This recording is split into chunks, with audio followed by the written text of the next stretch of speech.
여러분, 한 가지만 물어볼게요. 지금 이 순간 3년 후 여러분의 월 수입이 얼마면 좋겠습니까? 머릿속에 숫자가 하나 떠오르셨을 겁니다. 그 숫자 잠깐 기억해 두세요. 오늘 이 영상을 다 보고 나면 그 숫자가 왜 그 숫자인지, 그리고 그 숫자가 어떻게 바뀔 수 있는지 이해하게 되실 겁니다. 저는 경제 채널을 운영하면서 수많은 분들과 이야기를 나눠봤습니다. 직장인도 만나봤고, 자영업자도 만나봤고, 투자자도 만나봤고, 이제 막 사회에 나온 신입사원도 만나봤습니다. 그런데 한 가지 공통점이 있더라고요. 수입을 올리고 싶다는 욕망은 누구나 갖고 있는데, 정작 3년 후 나는 얼마를 벌 수 있을까라는 질문 앞에서는 다들 갑자기 말이 없어진다는 겁니다. 망설이는 거예요. 작게 말하는 거예요. 혹은 에이, 그게 말이 됩니다라고 스스로 웃어넘기는 거예요.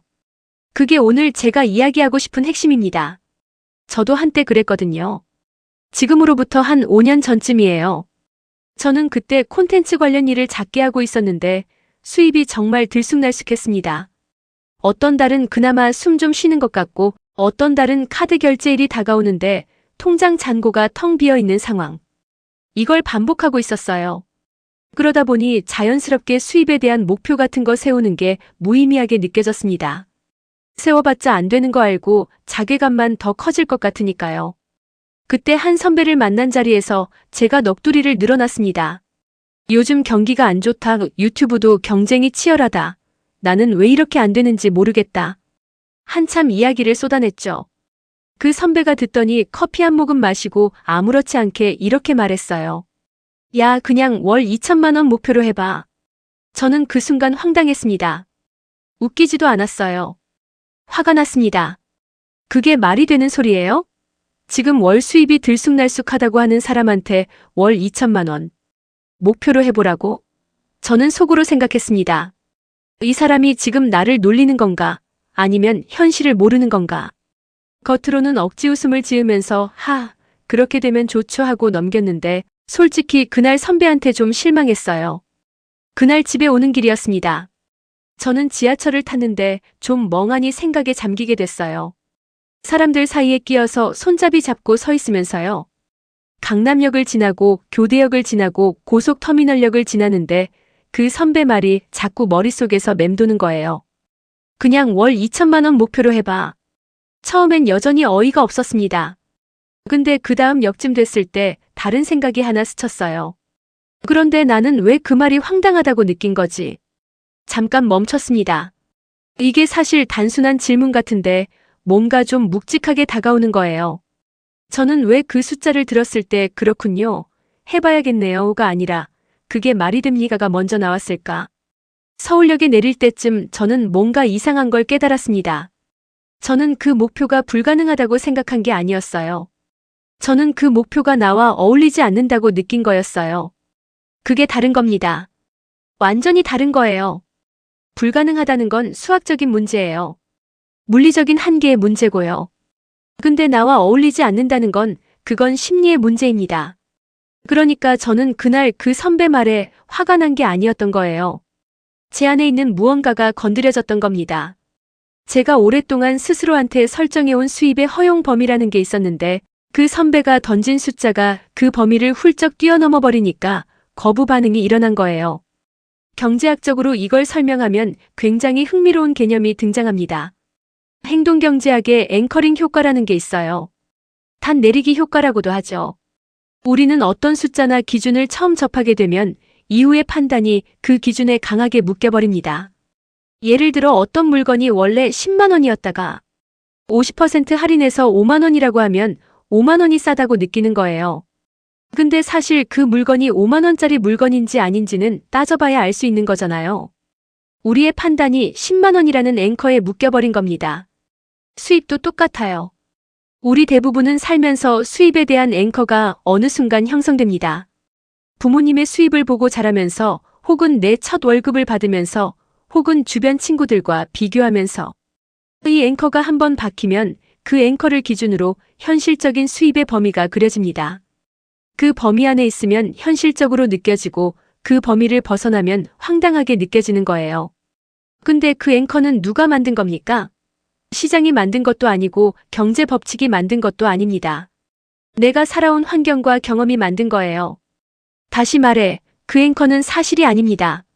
심리적 기준점일 뿐이에요. 그리고 이 앵커는 바꿀 수 있습니다. 자, 여기서 잠깐 중요한 이야기를 하나 해야 해요. 제가 앵커를 바꾸면 수입이 오른다고 말하면 그게 무슨 정신력 키우는 자기계발 얘기냐고 하실 수 있어요. 실제로 이런 말 들으면 그게 무슨 근거 있는 소리야 하시는 분들 계시거든요. 그래서 저는 경제학과 심리학의 연구 결과를 기반으로 이야기하고 싶습니다. 2010년대 초에 발표된 연구 중에 자기 자신에 대한 기대 수준이 실제 소득 성장에 어떤 영향을 미치는가를 추적한 연구들이 있습니다. 결론은 간단합니다. 자신이 미래에 더 높은 수입을 얻을 수 있다고 믿는 사람들은 실제로 그 방향으로 의사결정을 다르게 합니다. 교육에 더 투자하고 네트워크를 다르게 관리하고 기회 앞에서 행동 양식이 다릅니다. 그리고 그 다른 행동들이 실제로 다른 결과를 만들어냅니다. 반대로 스스로 수입의 상한선을 낮게 설정한 사람들은 의식하지 못한 채로 그 상한선 안에서만 움직이는 선택들을 반복합니다. 연봉 협상을 안 하거나 더 나은 기회가 와도 자기한테 맞지 않는다고 생각하고 넘기거나 추가 수입원을 만들 수 있는 시도 자체를 안 하거나요. 이게 경제적 행동의 심리적 제약이에요. 노벨 경제학상을 받은 데니얼 카너먼은 인간의 경제적 의사결정이 합리적 계산이 아니라 심리적 편향에 의해 크게 좌우된다는 걸 평생의 연구로 증명했습니다. 우리는 스스로 합리적으로 수입을 계획하고 있다고 생각하지만 사실은 우리가 심리적으로 허용하는 범위 안에서만 계획하고 있는 거예요. 그러니까 수입의 한계는 일단 심리 안에 있습니다. 그럼 이제 진짜 핵심 질문으로 들어가 봅시다. 3년이라는 시간은 경제적으로 굉장히 의미 있는 시간이에요. 너무 짧지도 너무 길지도 않은 시간입니다. 1년은 솔직히 구조적인 변화를 만들기에 빠듯해요. 습관을 바꾸고 스킬을 쌓고 새로운 수입원을 만드는 데는 시간이 필요하니까요. 반면에 10년은 너무 멀어서 지금의 내가 체감하기 어렵습니다. 3년은 딱 절묘한 시간입니다. 진지하게 다른 선택을 하고 그 선택이 실제로 결과로 나타나기 시작하는 타임라인이에요. 그런데 대부분의 사람들이 3년 후 수입 계획을 물으면 이렇게 말합니다. 글쎄요, 지금보다 조금 더 올라가면 좋겠죠. 뭐 연봉 인상 좀 되면 좋고요. 이게 계획이 아니에요. 이건 그냥 흘러가는 거예요. 경제학적으로 말하면 이건 수동적 경제 행위자의 전형적인 패턴입니다. 시스템이 주는 대로 받는 거예요.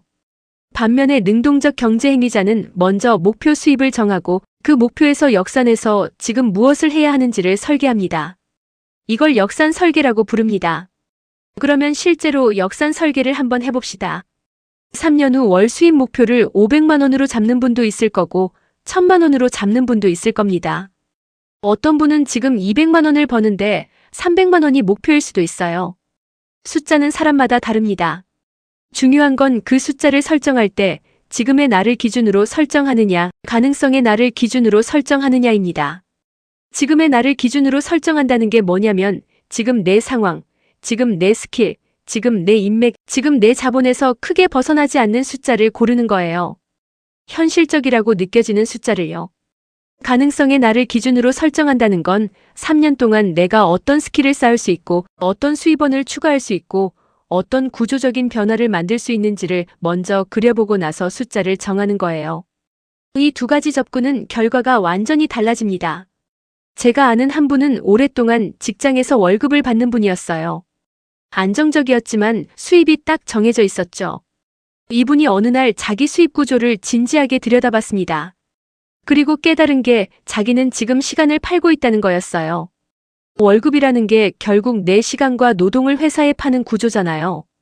그러면 수입의 상한선이 내 시간의 양과 내 직급에 의해 결정되는 거고요. 그분이 3년 계획을 세울 때 한 첫 번째 질문이 이겁니다. 나는 시간을 파는 구조 외에 다른 수입 구조를 가질 수 있는가? 이게 굉장히 중요한 질문이에요. 경제학적으로 수입의 유형을 나눠보면 크게 노동소득, 자본소득, 그리고 사업소득으로 나눌 수 있어요. 대부분의 직장인들은 노동소득에만 의존합니다. 내 몸과 시간을 투입해야 돈이 들어오는 구조죠. 이 구조는 태생적으로 상한선이 있어요. 내가 쓸 수 있는 시간이 하루 24시간이니까요. 반면에 자본소득이나 사업소득, 혹은 요즘 많이 이야기하는 콘텐츠 수익, 로열티, 플랫폼 수익 같은 것들은 내 시간 투입과 수입이 1대1로 연동되지 않습니다. 한번 만들어 놓은 무언가가 계속 수입을 만들어내는 구조예요. 이걸 레버리지라고 합니다. 3년 후 수입을 구조적으로 올리고 싶다면 지금의 수입 구조를 분석해야 합니다. 내 수입이 100% 노동소득에 의존하고 있다면 3년 안에 여기에 레버리지가 작동하는 수입 구조를 하나라도 추가하는 게 목표가 되어야 해요. 그게 주식 배당이든 임대 수입이든 부업이든 콘텐츠든 강의든 뭐가 됐든 간에요. 이분이 3년 동안 한 게 뭐냐면요. 퇴근 후에 자기 전문 분야에 대한 글을 블로그에 쌓기 시작했습니다. 1년쯤 됐을 때 광고 수익이 아주 소소하게 시작됐어요. 2년쯤 됐을 때 그 글들을 묶어서 전자책으로 냈습니다. 그리고 3년 차에 그 전자책이 월정액 강의 플랫폼에 등록됐어요. 지금 이분은 여전히 직장을 다니고 있는데 월급 외에 들어오는 콘텐츠 수익이 월급의 60%를 넘어섰습니다. 3년 전에 이분이 이걸 목표로 세웠을 때 주변에서 뭐라고 했을까요? 그게 되겠어? 였다고 해요. 이분 스스로도 처음에는 반신반의했다고 했어요. 그런데 됐어요. 왜냐면 시작했으니까요. 여기서 한 가지 더 이야기해야 할 게 있어요.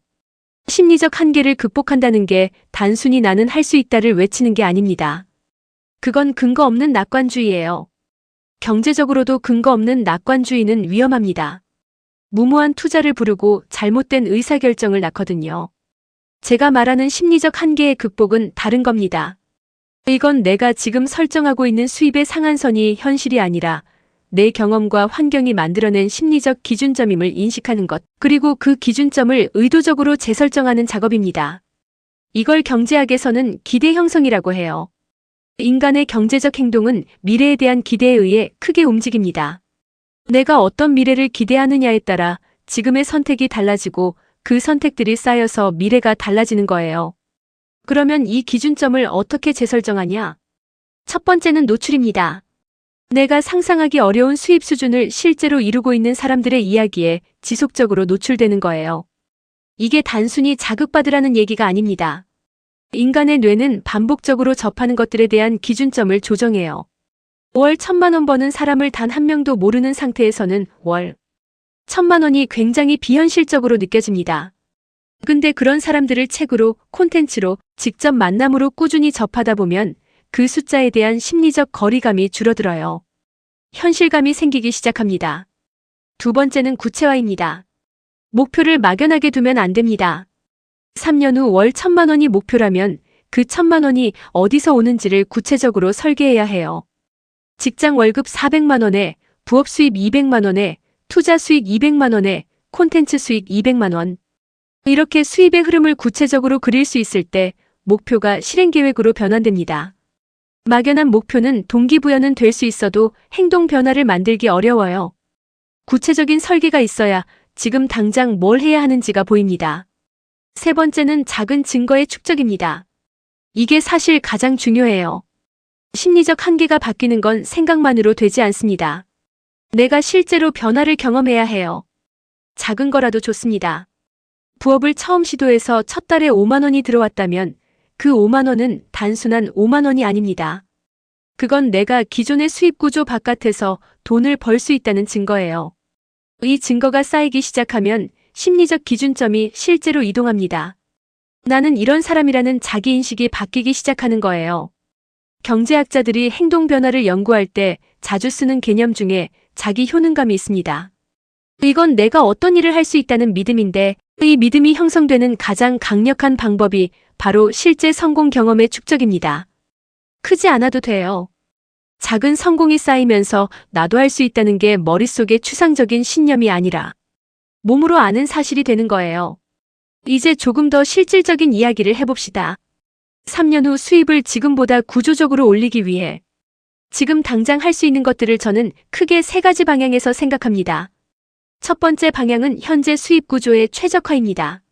지금 받고 있는 수입을 과연 최대한 받고 있느냐의 문제예요.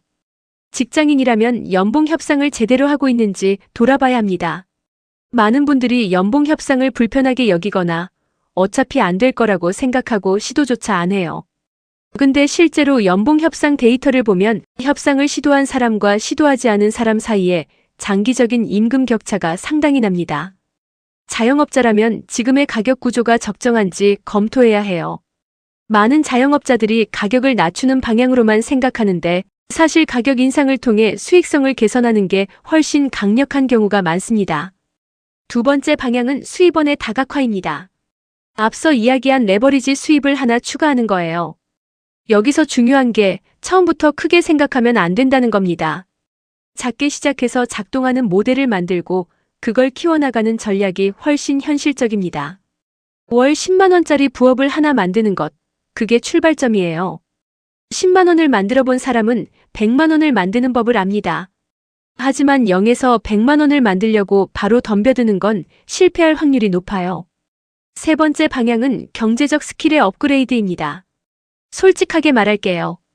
3년 후에 더 높은 수입을 얻으려면 3년 후에 나는 지금의 나보다 시장에서 더 가치 있는 사람이어야 합니다. 이건 피할 수 없는 현실이에요. 시장은 가치에 돈을 지불하거든요. 내가 가진 스킬, 지식, 경험, 네트워크가 3년 동안 어떻게 성장하느냐가 수입의 구조를 바꿉니다. 지금 당장 내가 3년 안에 시장 가치를 높일 수 있는 스킬이 뭔지, 그걸 배우는데 시간과 돈을 얼마나 투자하고 있는지 점검해 보셔야 해요. 다시 지하철 이야기로 돌아가 봅시다. 그날 서울역에 내리면서 저는 선배한테 화가 났다가 선배가 맞을 수도 있겠다고 생각이 바뀌었어요. 근데 그게 단순히 맞아, 나도 해봐야지 수준이 아니었어요. 저는 그날부터 진짜 질문을 바꿨습니다. 어떻게 하면 될까? 에서 왜 나는 지금 이 숫자가 나와 어울리지 않는다고 느끼는 걸까? 로요. 이 질문이 출발점이었어요. 내가 가진 수입에 대한 심리적 기준점이 어디서 왔는지를 추적하기 시작했습니다.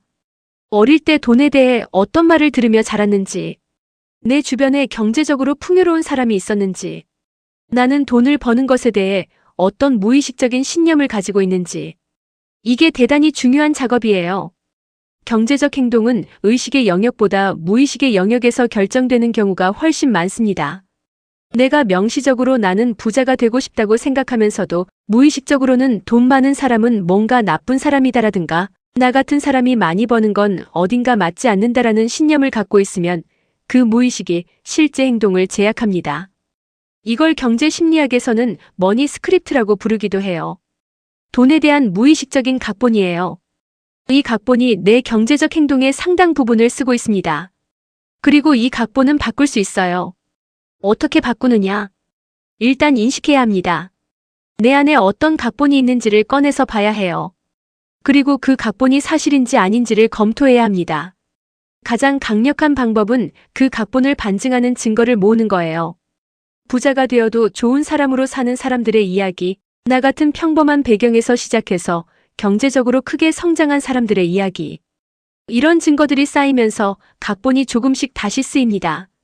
이 과정이 3년이라는 시간 안에서 일어나야 해요. 단순히 재테크 방법을 배우는 게 아닙니다. 단순히 부업 아이템을 찾는 게 아닙니다. 내 경제적 행동을 제약하고 있는 심리적 기준점을 찾아내고 그걸 의도적으로 재설정하고 그 새로운 기준점에 맞는 행동들을 3년 동안 쌓아가는 겁니다.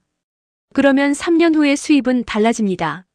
이게 제가 오늘 이 영상에서 드리고 싶은 핵심 메시지예요. 제 주변에서 경제적으로 의미 있는 변화를 만들어낸 분들을 보면 공통점이 있습니다. 이분들이 처음부터 엄청난 방법을 알고 있었던 게 아니에요. 처음부터 특별한 자본이 있었던 것도 아닙니다. 이분들의 공통점은 자기 수입에 대한 기준점을 의도적으로 높이고 그 기준점이 만만하게 느껴질 때까지 자신을 그 방향으로 계속 노출시켰다는 거예요. 만만하게 느껴진다는 게 핵심이에요. 처음에는 두렵고 황당하게 느껴지던 목표가 계속 그 방향으로 생각하고 공부하고 주변을 바꾸고 작은 행동을 시도하다 보면 어느 순간 이거 별거 아닌데?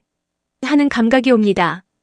그 감각이 왔을 때 실제 행동의 속도가 달라집니다. 마지막으로 영상 시작에 제가 드린 질문으로 돌아가 볼게요. 3년 후 여러분의 월 수입이 얼마면 좋겠습니까? 그 숫자 다시 한번 떠올려 보세요. 그 숫자를 들었을 때 여러분 안에서 어떤 반응이 일어납니까? 두근거리는 느낌이 옵니까? 아니면 어딘지 모르게 어색하고 과분한 것 같은 느낌이 옵니까? 만약 어색하고 과분하게 느껴진다면 오늘 이야기한 심리적 기준점의 문제가 작동하고 있는 겁니다. 그리고 그건 수정 가능한 겁니다.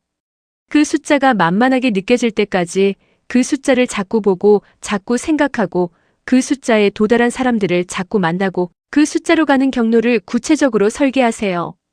경제학은 숫자의 학문이기도 하지만 결국 인간의 선택에 관한 학문이에요. 그리고 선택은 심리에서 시작됩니다. 여러분의 3년 후 저는 진심으로 달라져 있기를 바랍니다. 오늘 영상 여기까지입니다. 이 내용이 도움이 되셨다면 좋아요와 구독 부탁드리고요. 다음 영상에서는 실제로 수입 구조를 다각화한 사람들의 구체적인 케이스를 가지고 돌아오겠습니다. 감사합니다.